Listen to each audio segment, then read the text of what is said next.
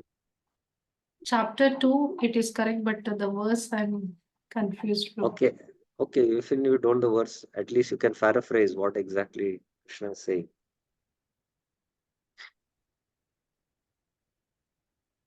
About this one, identity, no, Prabhu. Hmm. Yes, yes. Identity only.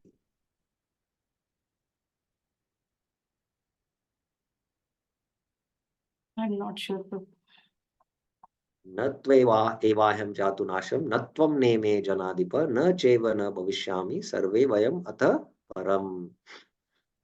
Never was there a time when I did not exist, nor you, nor all these things, nor in the future shall any of us cease to be. So our existence continues even after the destruction of the body. So Prabhupada is saying, not we lose identity. And the identity is not impersonal or formless. So just like, the dress what we wear, the shirt and the pant, it is formless. And it takes the shape according to the body. Somebody is very fat. So when he wears a dress, um, so according to that, it will take the shape. So similarly, the actual person is the soul. The indestructible person is the soul. Hmm. So the original living entity is not formless, as thought by those who are poor fund of knowledge. So this is especially Krishna, Prabhupada is hinting to the Mayavadis. And Prabhupada, although he has not given the Praman here as 2.12 in the Bhagavad Gita, he says even this mantra proves that the living entity continues to exist because it is mentioned here. You know, he is praying that, please remember whatever I have done because ultimately this body is going to be destroyed. I'll continue to exist. So let me. So it's very clear that his existence doesn't cease with the body. So it's very clear here. Okay, paragraph 2, Mataji, you can continue to Yes, read. I'll take the questions once I also finish the concepts. Maybe that time things might become more clear. Kindly note down your question if it is there. I'll just take these 3 paragraphs, okay. then take the questions. Okay, paragraph 2. In the material world, material nature displays wonderful workmanship by creating varieties of bodies for the living beings according to their propensities for sense of gratification. The living entity who wants to taste stool is given material body that is quite suitable for eating stool, that of hog. Similarly, one who wants to eat the flesh and the blood of other animals may be given a tiger's body equipped with a suitable teeth and claws. But the human being is not meant for flesh, nor does he have any desire to taste stool, even in the most aboriginal state. Human teeth are so human teeth are so made that they can chew and cut fruit and vegetables, although there are two canine teeth, so that primitive humans can eat flesh if they so desire. So this material world uh, is a what you can say material nature is the best you know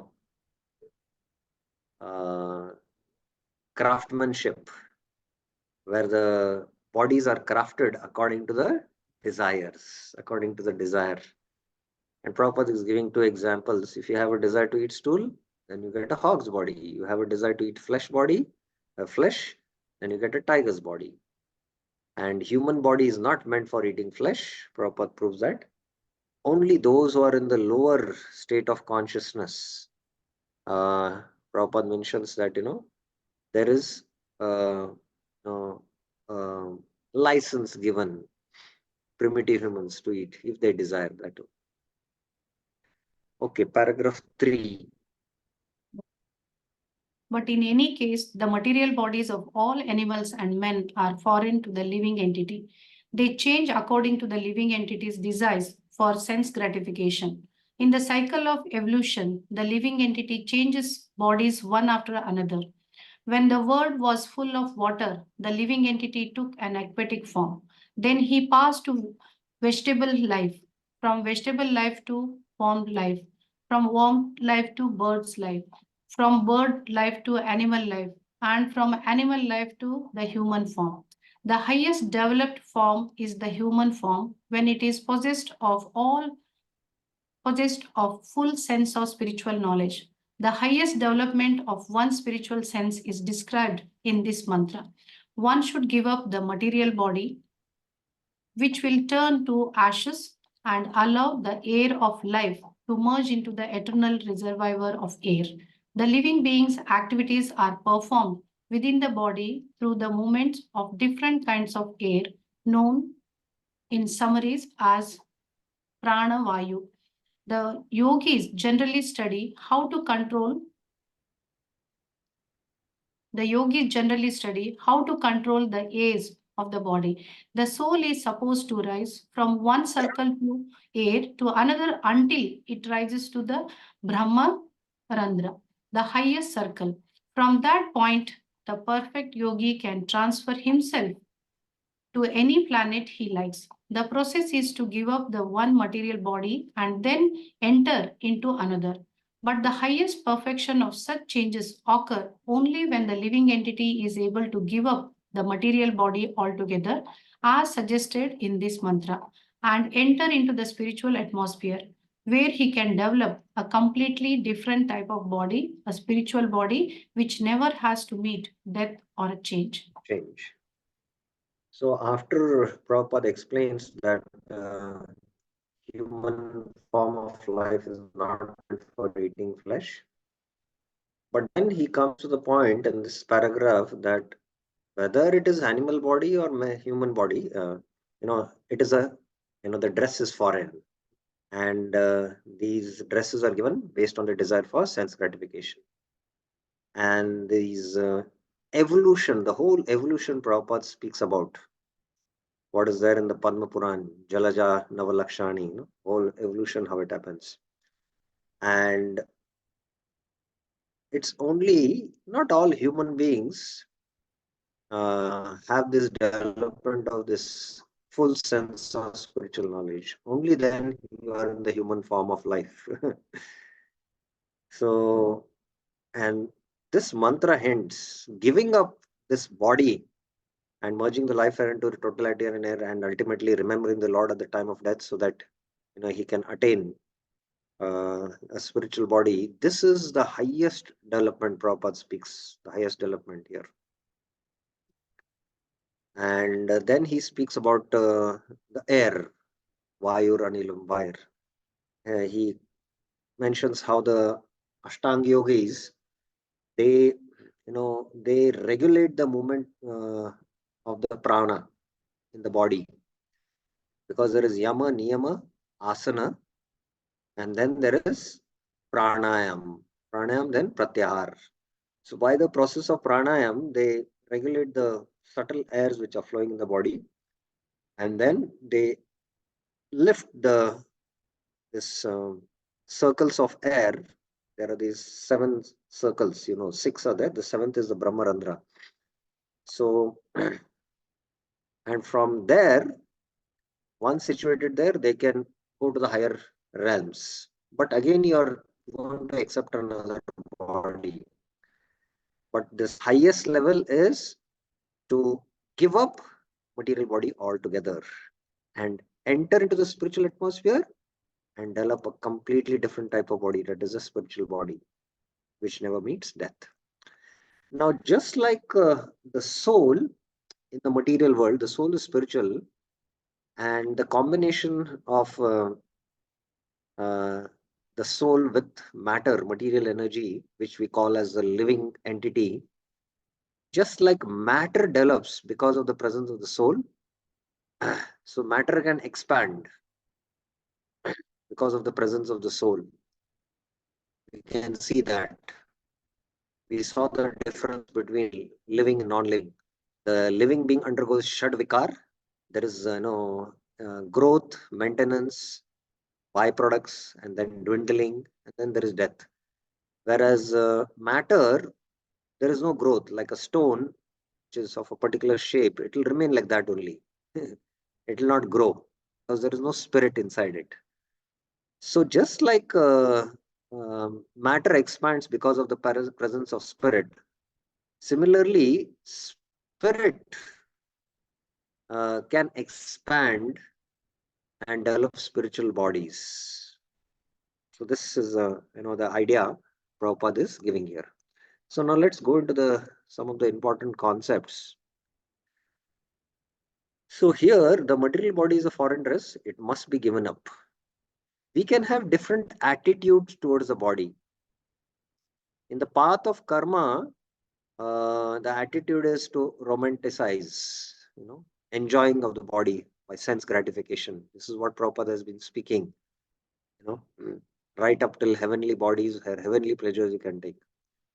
And other extreme is the jnana is demonizing the body. Oh, this body is made of flesh, blood, and stool. Because we are attracted to other bodies which are made of flesh vessel, and you demonize, and you also torture the body by performing these extreme austerities. So you demonize. But the path of bhakti is the middle path, where the material body is the material energy of the Lord. Bhumi rapo analo vayur kham manor buddhi revacha. And we use the energy, that is the material body, in the service of the energetic.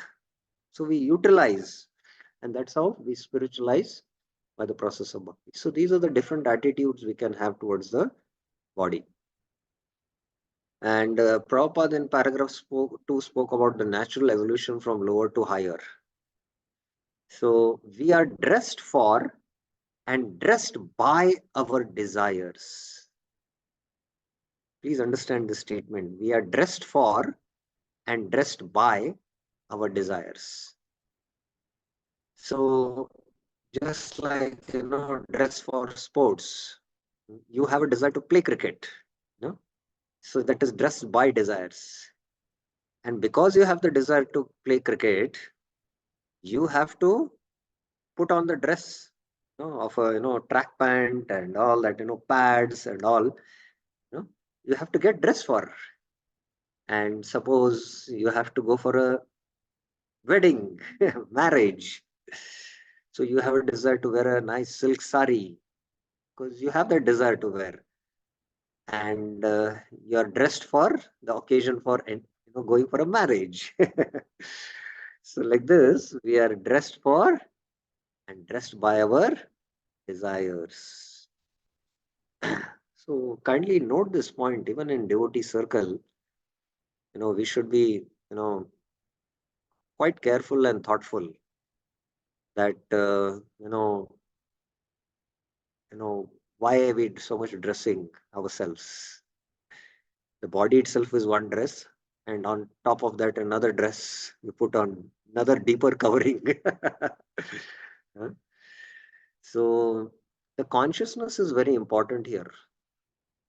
Whether we are dressing, to be very neat and clean, or very dressing very with some royal dresses or saris, whatever it is, so that the Lord can see us, or we should be seen by others. What is the consciousness? We should very carefully think about it. Very carefully think about it. So I heard in one of the lectures that one of our devotees had gone to Microsoft to give a talk in Microsoft company. And Bill Gates, who was the founder of the Microsoft, he in his wardrobe has the same dress, practically wears the same pair of dress. And the reason what he stated is, one thought less, I can use that thought for some higher purpose.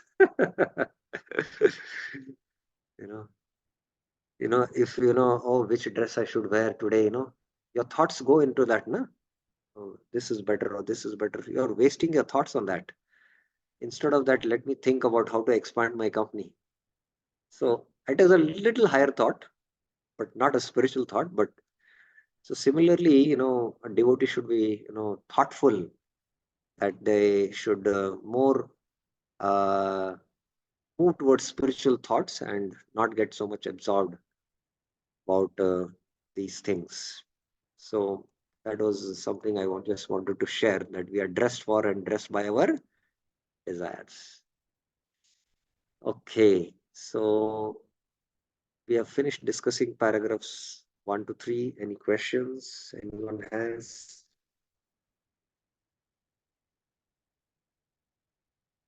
Any clarifications?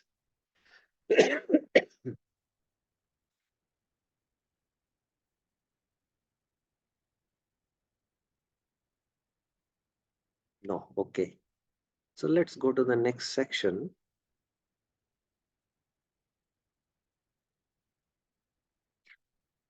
The next section is share the screen. The best way to give up the body is by surrendering to the Lord, not by going to Brahmajyoti. So this is the theme in paragraphs 4 and 5. Of course, Prabhupada speaks this theme also partly in paragraph 4 and brings up this concept, that ultimately we should give up the body not to enter the Brahma Jyoti. So this is the theme. So who will read paragraphs 4 and 5?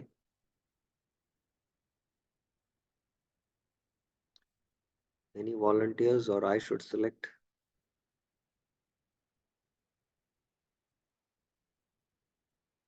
Okay, Mohan Rup Sham Prabhuji, you can read.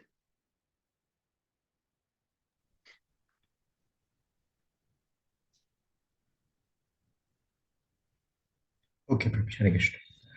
Here in the material world, material nature forces the living entity to change his body due to his different desires for sense gratification. These desires are represented in the various species of life, from germs to the most perfected material bodies, those of Brahma and the demigods. All of these living entities have bodies composed of matter in different shapes. The intelligent man sees oneness not in the variety of the bodies, but in the spiritual identity. The spiritual spark, which is part and parcel of the Supreme Lord, is the same whether he is in the body of a hog or the body of a demigod. The living entity takes on different bodies according to its pious and vicious activities. The human body is highly developed and as full of consciousness. According to Bhagavad And Gita has full, 7.19, no, full consciousness, not full of. full consciousness. According to the Bhagavad Gita 7.19, the most perfect man surrenders unto the Lord after many, many lifetimes of culturing knowledge. The culture of knowledge reaches perfection only when the knower comes to the point of surrendering unto the Supreme Lord Vasudeva. Otherwise, even after attaining knowledge of one's spiritual identity, if one does not come to the point of knowing that the living entities are eternal parts and parcel of the whole and can never become the whole, one has to fall down again into the material atmosphere. Indeed, one must fall down even if he has become one with the Brahmajyoti. Okay. Okay, now you can read the next paragraph also. As we learned from the previous mantras, the Brahmajyoti As we have learned. learned. As we have learned from the previous mantras, the Brahmajyoti emanating from the transcendental body of the Lord is full of spiritual sparks that are individual entities with the full sense of existence. Sometimes these living entities want to enjoy their senses and therefore they are placed in the material world to become false lords under the dictation of the senses. The desire for lordship is the material disease of the living being. For under the spell of sense enjoyment, it transmigrates through the various bodies manifested in the material world. Becoming one with the Brahmajyoti does not represent mature knowledge. Only by surrendering unto the Lord completely and developing one's sense of spiritual service does one reach the highest perfectional stage. Stage, yeah. So one has to give up the temporary body and not enter into Brahman. So That is what is the theme you can see here. And Prabhupada mentions, I told you, he continues the discussion of the change of the bodies based on desires for sense gratification. And he changes to different bodies. He can get different bodies from the lowest germs to the highest Brahma and demigods. And there is oneness in identity, spiritual identity, but there is difference in bodies. And the spark is part and parcel of the Supreme. And only the highest development of spiritual consciousness is Bahunam Janmanamante Jnanavan Mam Prapadyate. So there are these four kinds Krishna speaks. Artho, Jigyasu, Artharthi, Jnani, Chaturvida Bhajante Mam. Among the four, you know, Krishna says, Teshyam Jnani Nityayukta. Eka Bhaktir Vishishyat. Priyo hi Atyartham. He is very dear to me. The Jnani is very dear to me. But, you know, in the next verse, this verse, when this Jnani, becomes a devotee, that is being mentioned. Bahunam Janmanante. By culture of such knowledge, by taking up to the process of Gyan, and many births, Bahunam Janmanamante, the Jnani becomes Jnanavan. There's difference between Jnanavan, culturing knowledge and realized knowledge. That is Jnanavan. You have realized that knowledge. What is that realization? Vasudeva Sarvamiti. This all pervading Brahman, is actually, who is the source of it? Vasudev. So he surrenders to that Vasudev. Bahunam Janmanamante Jnanavan Mam Prapadyate. Krishna says Mam Prapadyate. He surrenders to me. And Krishna is pointing out his finger to him. So he surrenders to me, the person Krishna. Not he surrenders to the all-pervading Brahman. He realizes that at that point, what happens? He becomes a devotee. He attains perfection by surrendering to Vasudev. So it is mentioned after many lifetimes. Bahunam Janmanamante. So when, how much it is, how many lifetimes, maybe 10, 15, 2, 4.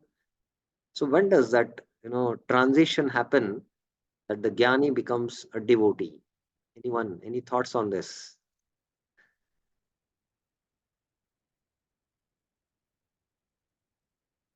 Just by culturing of knowledge, many births, the Jnani, no, it's not clear. Bahunam, it is many births. So how many? 15, 20? What point the Jnani will turn into a, become a Mahatma? Yes, Devati Kapil Prabhuji. So when he comes in contact with the pure devotee? Yes, perfect. When he comes in touch with a pure devotee, then even in this life, if he comes in touch, then that Bahunam will not apply. So as long as he does not come in touch, that many lifetimes there is culture of knowledge. And then Prabhupada speaks about, otherwise, even after knowing one's spiritual identity, if he doesn't understand that he is part and parcel, and if he tries to become one with Brahman, then he falls down. This we will take up, in the concepts. I'll just discuss the verse. And Prabhupada makes it clear that in the previous mantras we mentioned how the Brahma Jyoti is emanating from the body of the Lord. And Prabhupada had given the definition of Brahman, if anyone remembers. We discussed yesterday the definition of Brahman.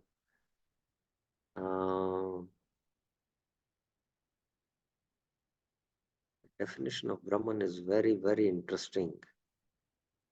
It's in mantra 15, I think.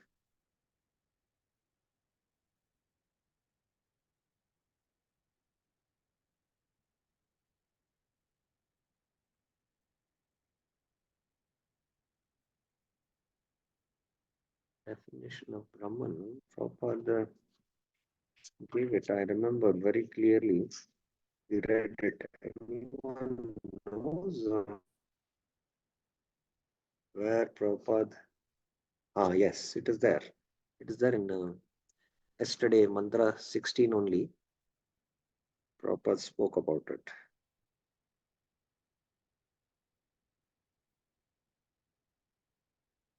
Yes. Yeah. The all-pervading feature of the Lord, which exists in all circumstances of waking and sleeping, as well as in potential states, and from which Jiva Shakti force is generated as both conditioned and liberated souls, is known as Brahman.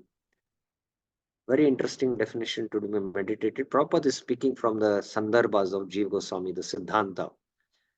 Our Siddhanta Acharya is Jiva Goswami, and Prabhupada practically established his Bhagavatam and even the Isopanishads, you can see, based on Jiva Goswami Siddhanta. So here also the similar point is being made here that these living entities emanate from sparks, and they have a desire to enjoy, and that's why they come in this material world. So becoming one with Brahma Jyoti is not mature knowledge. Surrender and developing the spiritual service is the highest level. That's what Prabhupada brings out here. Now let's go to the slides, and I'm quoting this verse, who fall from the Brahma Jyoti. This is the very famous verse which the demigods in the second chapter of the 10th canto speak. Ye anya arvindaksha vimuktavaninas tvaya asta bhavad avishuddha buddhaya aru kruchena param padam tata patantya ado nadrita yushmad angrayah. Some may say that aside from devotees who always seek shelter of the Lord's lotus feet, there are those who are not devotees but who have accepted different processes for attaining salvation. What happens to them? In answer to this question, Lord Brahma and the other demigods said, so this is in square bracket. This is just the connection between previous verse and this verse. So the flow Vishwanath Chakravarti Thakur is giving. This is not the verse translation. Please remember that. It's not the verse translation. It's just the connection of which this verse and the previous verse. So that's why I'm just marking it differently. Otherwise,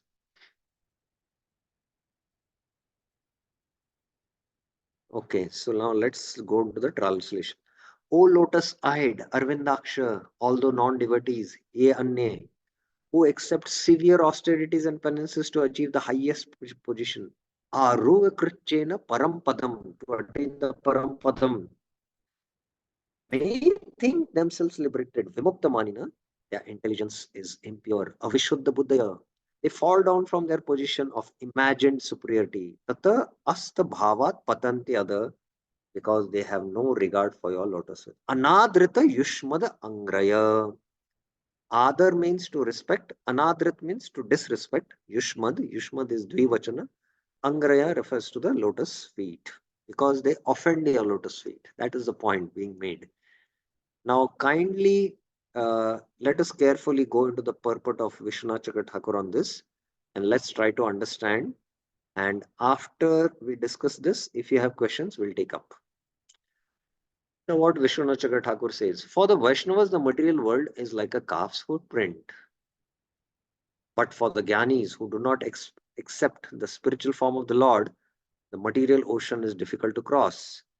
They have many scriptural statements to that effect.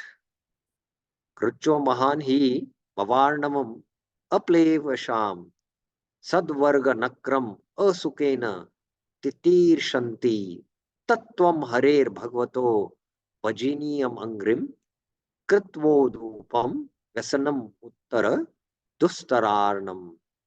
There is great suffering, mahan krucha, for people lacking a boat. Aplavesham, plava means boat, to cross the ocean of samsara. Iva bhava arnavam. Arnavam is the ocean. filled with the crocodiles of the six senses, Shad Vargam Nakram, since they desire to cross but cannot. Titir Shanti, using a difficult process, asukena, no? Klesho Adhikarastesham, Avyakta Asakta Chetasam, as in the Gita also said. Therefore, cross Tattvam Uttara, the ocean of samsara, difficult to cross, Vesanam Dustaram Arnavam, by making a boat out of the lotus feet of the Lord. Harer Bhagavato Angrim Udupam. So, make the boat out of the lotus feet to cross. Otherwise, it is difficult to cross for others. That's what. So, this is a quotation Vishwanath Chakravarti is quoting. The Lord himself says, Klesho Adhikaras Tesham. I quoted this, and Vishwanath Chakravarti is also quoting the same one. Narad says, Naishkarmyam apt achut bhava varjitam na shobhate jnana alamb niranjanam. Knowledge without love for Achyuta, though devoid of material desires, he is Naishkarmya, he has attained the state of Naishkarmya, means there is no desire to perform action. We perform actions because we have desires. But a Nishkama Karma Yogi who has become Jnana Nishta or Sthita Pragya, he doesn't perform actions and is situated in now self-realized state and taken up to the process of Jnana. Is not appealing, na shobhate. The Devtas here make a similar statement. O lotus-eyed Lord, others, Anya, those who do not accept you, who have no realization of your merciful glances and sweetness, think themselves liberated though caught in the material world. Vimukta manina. They think themselves liberated, although they are caught. This is unlike your devotees who, though free from the world out of humility, regard themselves as conditioned. Asat bhavat means because of lack, asta, of affection for the Lord, bhava, thinking it to be illusory. Having affection for the Lord, they think is illusory. As the Lord says in the Gita, avajananti mamuda manushim tanumashita. Because of such foolishness, they are called avishuddha buddhaya. Though they have purified their hearts, having controlled lust and other material urges, they are not really pure, vishuddha. However, by cultivation of knowledge generated from painful practices such as austerity and Sanskrit Kritchena, they attain liberation, parampadam. It should be understood, however, that even they must have some mixed bhakti. So the jnanis should perform some mixed devotion, for without that they cannot attain even liberation in this life. Because bhakti alone will give the fruit of liberation for the jnanis. So there has to be that jnana mishra bhakti in them. Without bhakti, the goals of jnana become like mirages. Shreyam shrutim bhaktim udasya te vivo klishyanti. But eventually they fall down. If they have some type of bhakti, then how do they fall down? They fall because they have no respect for your lotus feet. Anadrita yushmad angre, thinking that they are material. So they commit offense to the form of the Lord. Avajananti mamuda manusham tanimashita. So because of that anadrita, they have committed apara towards the Lord. That is why, although they have risen high, parampadam, they fall down. There are two types of bhakti practiced as a anga of gyan. The jnanis practice bhakti a little bit because the scriptures say that without bhakti, gyan cannot be perfected. Some think of the deity as an illusionary form and thus worship with disrespect. So you see, in all the paths, even in the Mayavadis, there is deity worship. They also have their deities, but they think this deity is illusionary form, and that is what disrespect. Others simply worship without disrespect. There are some who worship with disrespect, some without disrespect. The first type take extreme measures of austerity, and after a long time, when bhakti bestows knowledge, which destroys ignorance, vidya destroys avidya, and brings about Brahma Bhuta state, it disappears. These people are falsely liberated. So these who disrespect the deity, They perform extreme austerities, and by Vidya, they destroy Avidya, and they come to the Brahmabhuta stage. So this is called as Jivan Mukta. Within the body, they are liberated. But because they have committed an offense to the Lord's lotus feet, they think they are liberated, Jivan Mukta, but from that liberated state, they fall down. Please remember this. They cannot be called Jivan Mukta. According to the Lord's statement, Bhaktya Aham Ekaya Graya. I am attained solely by devotion. Because of not attaining direct association of the Lord, due to absence of bhakti, and because of presence of offense, the burned up seeds of karma again begin to sprout and they fall into the material world again. Now, please remember, all this is happening in the Jnana Sadhana practice. The Jnana Sadhana practice, the adhikar to practice Jnana is one has to be Sthita Pragya. One has to be self-realized. Otherwise, still the propensity to perform action is there, karma, then he has to perform Nishkam Karma Yoga. But when he attains the state of Naishkarmya, and he's now Sthita Pragya, he takes up to the process of Jnana Yoga. And he practices the Jnana, Angas of Jnana. And in the Angas of Jnana also there is one element of Bhakti element which is there, which is also an Anga which they practice. That's why it is Mishra Bhakti or Jnana Mishra Bhakti, what we call sometimes. So by practice of this Jnana path, one attains, Jivan Mukta stage. So even when he has attained the Jivan Mukta stage, that is in this present body, please remember that, because of offense, the seeds of karma again sprout up, and then from that Jivan Mukta stage, he falls down. If this Jivan Mukta sadhaka who has attained now Siddhi in the Jnana path doesn't commit offense to the Lord's lotus feet, then the bhakti element which is present in that Jnana, it's not the Jnana which gives him liberation, the bhakti element, please hear very carefully, the bhakti element which is present in that Jnana gives him liberation in the form of merging into the Brahmajyoti. Once he is in the Brahmajyoti, there is no question of fall down. Please remember this very carefully. But in the Jivan Mukta stage, if there are offenses, the seeds of karma sprout, and from that Jivan Mukta stage, he falls down. An example of this is given in Vishnu Bhakti Chandodaya concerning Ratha Yatra. If a person out of illusion does not follow the Lord during Rath Yatra, though he has burned all his karmas with the fire of knowledge, he will become a Brahma Rakshasa. In the Vasana Bhashya, also there is a statement. Even a Jivan Mukta, if he offends the Lord full of inconceivable energies, will fall into the bondage of karma again. The bhakti of the second type of Jnani brings about Brahma Bhuta, though extinguishing both knowledge and ignorance, does not disappear. This is second type. It then brings about a direct realization of God. That type of Jnani attains the state of Jivan Mukta. So he attains the state of Jivan Mukta. The Gita describes such a person, Brahma Bhuta Prasannatma. Bhaktya mam abhijanati yavan yaschasmi tattata. At death, we will remember, this is the next theme. So here Vishwanath Chakra Thakur's commentary ends. And please remember, Bhaktya mam abhijananti yavan yaschasmi tattata. Here he speaks about that this Jivan Mukta Jnani enters into Brahman. That is what Vishwanath Chakra Thakur translates this verse as Bhaktya mam abhijanati yavan yaschasmi tattata.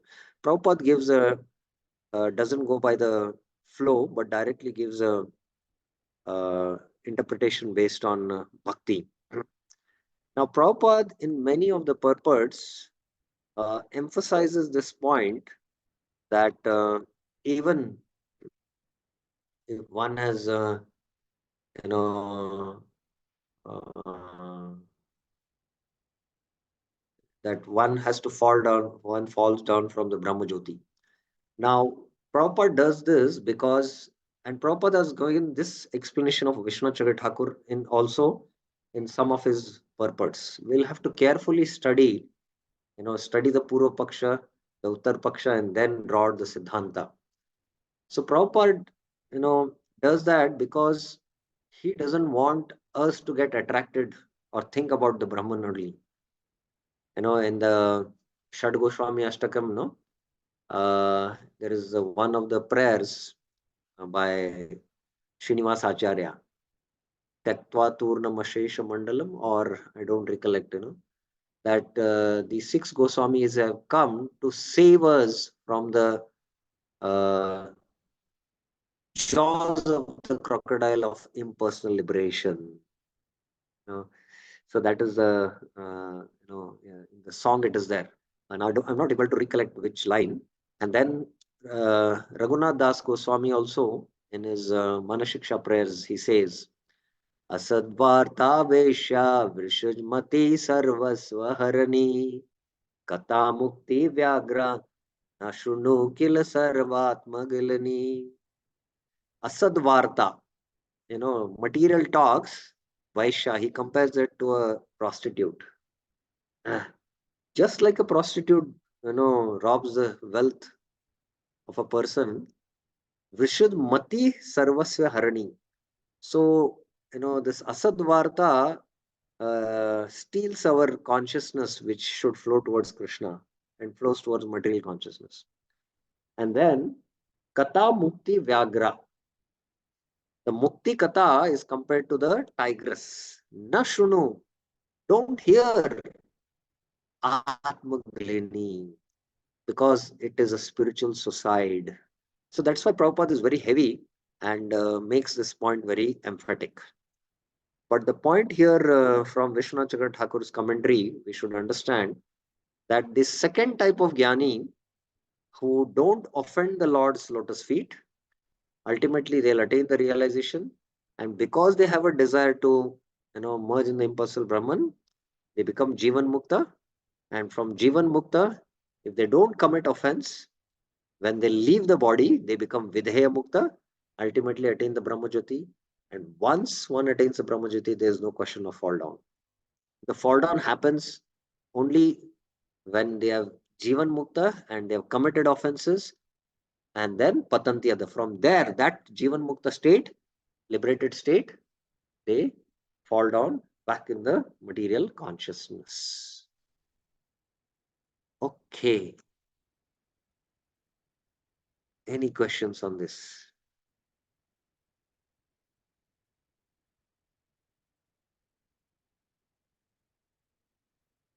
Any others have any other question? Anyone else? Only one question. Okay, only one question we'll take up now. We'll not take other questions now. Only one person has raised, one devotee has raised hand. Yes, Dwarkadish Prabhuji, what's your question? Hare Krishna Prabhu. Prabhuji, this Brahmajyoti comes from Krishna Loka or from the Vaikuntha Loka also is come? It comes from the Lord's body from Golok planet. It is the Kanti of the Lord. So right from Golok through the Vaikuntha Loks, and it spreads its influence everywhere. Okay, bro. Hare Krishna, yeah. Yeah. Any other questions anyone has? Okay. So now let's take the next theme. The next theme here is overview. The importance of the last thought.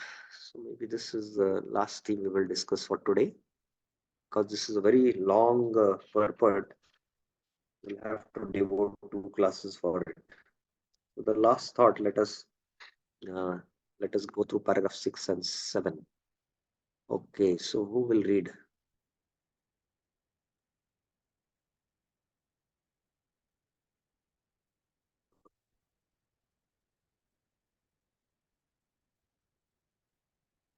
Virendra Yadav Prabhuji, you can read.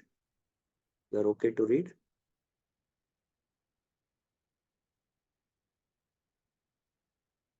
Oh, he's not there, I think. Dhanalakshmi Mataji.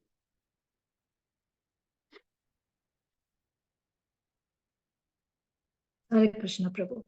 Yes. In this mantra, the living entity prays to enter the spiritual kingdom of God after relinquishing his material body and material hair. The devotee prays to the Lord to remember his activities and the sacrifices he had performed before his material body is turned into ashes.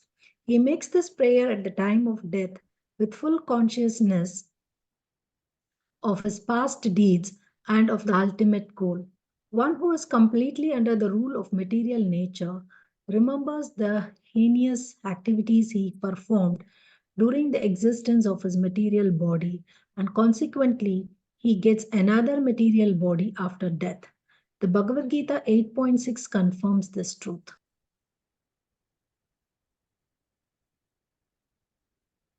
Yam yam vapi smaran bhavam त्यजाति अंतकाले कलेवरम तम तम एवैति कौन्तेय सदा तत् भाव भावितः. Whatever state of being one remembers when he quits his body, O son of Kunti, that state he will attain without fail. Thus, the mind carries the living entity's propensities into the next life. Continue. Unlike the simple animals who have no developed mind and dying and the dying and the dying human being can remember the activities of his life like dreams at night. Therefore, his mind remains surcharged with material desires, and consequently, he cannot enter into the spiritual kingdom with a spiritual body. The devotees, however, develop a sense of love for Godhead by practicing the devotional service to the Lord. Even at the time of death, a devotee does not remember his service to the Lord does not forget him. This prayer is given to remind the Lord of the devotee's sacrifice, but even if there is no such reminder, the Lord does not forget the service rendered by his pure devotee. I just had this particular question to ask. Now I got the answer, Prabhuji. Pardon? I just had, when I was just going through this particular verse, I just read the some mean translation alone. Then I was thinking, because in Chaitanya Charitam, Lord Gauranga, in his uh, Ashtakam, he says that we should not ask for anything. We should be like a doll in the hands of the puppet in the hands of the Lord.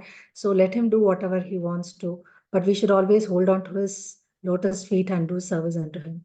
So when I was thinking of that, and this particular verse, which tells that, oh Lord, you remember my sacrifices and other things. And then when I read this last part of the line, where the devotee does not have to, the Lord will remember, I really got the answer here.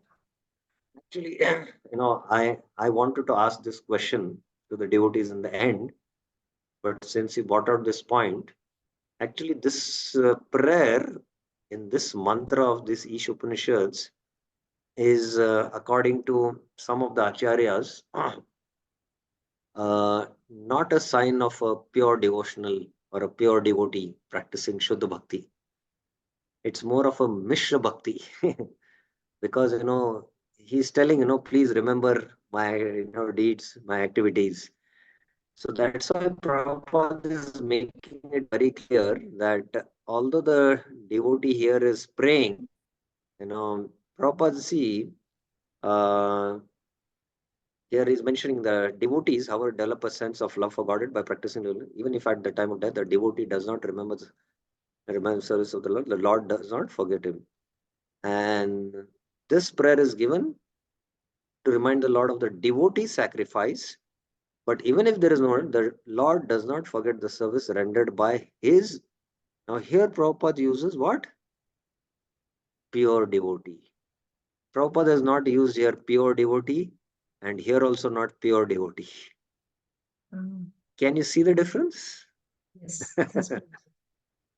So this prayer offered by this Rishi is, there is a mixture of, because this is a Upanishad, there's a transition from Gyan to Bhakti, you know, and it is more, you can say a Mish Bhakti and not a Shuddha Bhakti.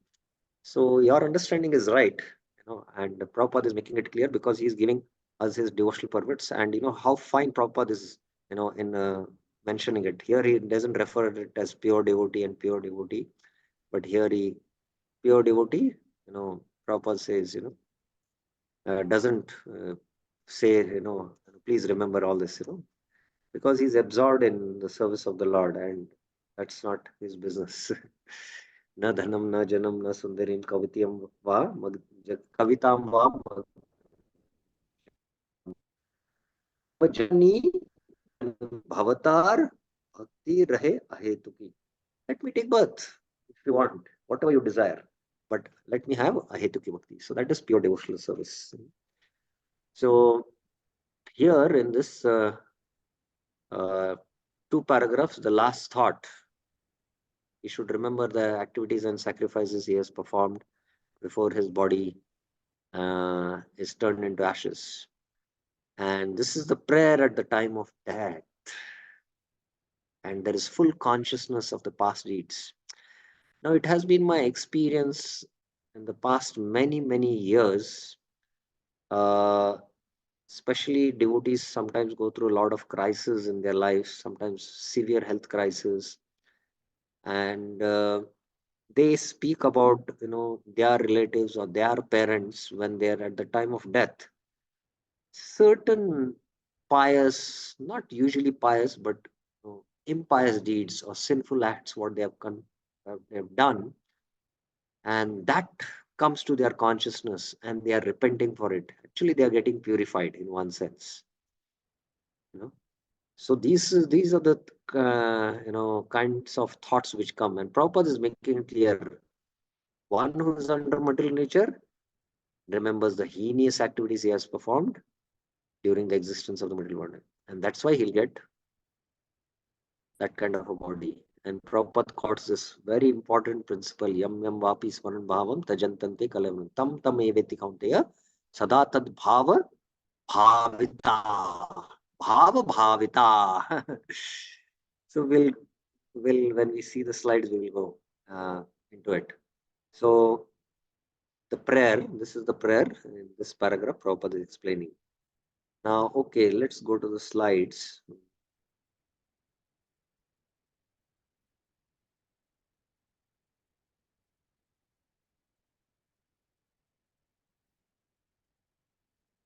At death, we will remember that we have sought shelter the most during our life. So what is our shelter throughout our life? That is what we will remember at the time of death. What is the classic example of this? Anyone knows the classic example from the Bhagavatam?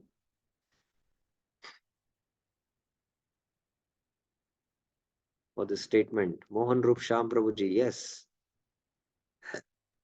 Bharata Maharaj? Another example, Bharat Maharaj is also true. He became fond of the deer, and that's how he. The classic example is also Ajamil. Ajamil was attached to his child, his last son. So, he sought shelter at the time of death. Bharat Maharaj also, became attached to the deer, and that's why his thoughts were like that at the time of death. Yes, it's true. Our attachments determine our thoughts and thereby our shelters. So now you get the connection. The shelter which we take is based on attachments, and attachments will decide our thoughts. The example of the last thought is Ajamil in the Srimad Bhagavatam. So this is the verse Prabhupada quoted. One things, yam yam vapi smaran bhavam smara Bhava is the emotions, and our emotions are to do with our attachments. Intelligence is the analytical side, which has to do with convictions. The emotions have to do more with attachments. When leaving the body, tajantante kalivaram, one attains a state similar, tam tam eveti. So that object of constant thought, sadha tad bhava bhavita, O son of Kaunteya, 8.6. This is Vishwanath Chakra Thakur's translation. Now, this is a true story which I heard in one of the classes, that one of the American ships, which was flying in the ocean, was attacked by pirates, and they just, brutally, entered the ship, started shooting and killing many people there, and they caught hold of the main captain and the commander and the chief engineer there, and all this they did the video of killing of all the crewmen there and send it to the government of America, and then they had certain demand, I guess, and at last there was one video which they shot. They were ruthless, and they held the gun on the captain's head, and they were speaking something, and suddenly uh, they were holding him, and they were about to shoot, and at that point you know the captain said, "Rose," and they actually shot many bullets into his head, and he was dead. And this video went again in the American government, and it went viral. In fact, of course, that time there was no YouTube or no WhatsApp, but it was became very famous. And just before he was shot, he just shouted "Rose." So many of the American citizens who saw this video, they were wondering, what is this Rose? And later on, it was figured out that Rose was the name of his wife. And they were thinking, oh, such a glorious personality, this captain. At the time of death, he was remembering his wife. So they were going to his graveyard and offering a rose flower. You're such a great soul that at the time of death you're remembering your wife. So sada tad bhava bhavita. So whatever is your bhavana, bhavita, you will take up that. So this is how it is. So that's why one should be careful what is one's bhavana, where, and our emotions are to do with our attachments. The body will give us up, but we will not give it up due to bodily attachment till our subtle body is purified and we completely surrender. Think about this statement. If the time of giving up of the body comes, we'll not be ready to go. We'll not be ready to go if we have attachment. That means the subtle body is not yet purified and we are not completely surrendered. And recently, we all know that His Holiness Kadambakanan Maharaj left this world. And he was 6 months last day spending in Vrindavan. It's just last September, I guess, or I don't recollect. It is, I think, May, I guess. So I don't recollect exactly. It's just 1 year past now.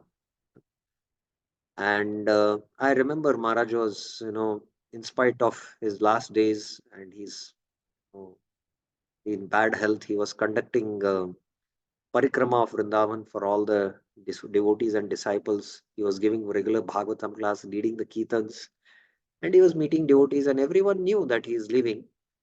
And he was so cool. Right in front of me, Maharaj was talking to some devotees, and these devotees were in tears, and they knew that Maharaj is going to leave. And Maharaj said, wherever Prabhupada wants me, if he wants me to take me to another planet for preaching, or if Krishna wants me to come back, I'm ready. So that shows that he was completely surrendered and fully purified, There was no bodily attachment. So as long as there is bodily attachment, we would like to, not give up the body. So please meditate on the statement. Narupamasye tatopalabhyate nanto cha adir na cha sampratishta ashwattamenam suvirudamulam asanga shastrena dridena chatva tada padam tat parimargatavyam yasmin gata na nivartante bhuya tameva chadyam purusham prapadde yata pravritta prasuta purani. The real form of this tree, Asya Rupam, its end, Anta, its beginning, Adi, and its shelter, Sampratishta, cannot be perceived in this world. Nahi iha upalabhyate. Cutting down this tree, Chitva enam ashwatam, which has its roots sprouting everywhere, Suviroda moolam, using the axe of detachment. Dridena asanga shastrena. So we have to become detached. A person should search out the treasure, Tata padam tad parimargitavyam, attaining which he does not return. Yasmin gata na nivartante bhuya. He should seek refuge in that original person. Tam eva adhyam purusham prapadhe. So ultimately, we have to completely surrender, become detached from the body and completely become attached to Krishna, from whom the ancient actions of samsara have origin. Yata pravritta prasuta purani. 15.3 and 4. This is just a quotation to establish this point. Okay. This is with respect to paragraph 9. Okay. Anyone has any questions up till now? What we discussed? Yes, Birendra Yadav Prabhuji. Hare Krishna, Prabhu, Dandavat Pranam. Prabhu, just one clarification. Prabhu, when we are in conditioned state, having this material body, so in this present condition, what is the state of our spiritual body, or what is the form? How do we? There is no need to discuss of what the spiritual state or spiritual form at this point when we are conditioned. The main emphasis should be given to practice sadhana bhakti, especially Shuddha sadhana bhakti. When sadhana bhakti will mature, automatically you will come to the stage of self-realized state. You have to come to the Brahma-bhuta stage in one sense. That is the stage of Nishtha. And then from then onwards, pure devotional actually begins, pure devotional service begins. So we have to worry how to perform our sadhana. We need not worry. The development of the spiritual body is happening because the Bhakti Lata Bij is there. But it might be Mishra, it might be Shuddha. So how to practice Shuddha Bhakti, how to practice sadhana, how to practice the Angas Bhakti, how to carefully and with concentration chant the Hare Krishna Maha Mantra and develop our consciousness, evolution of the consciousness, spiritual consciousness. That should be our focus. I hope it is clear. Thank you. Thank you. Okay. Any other questions anyone has?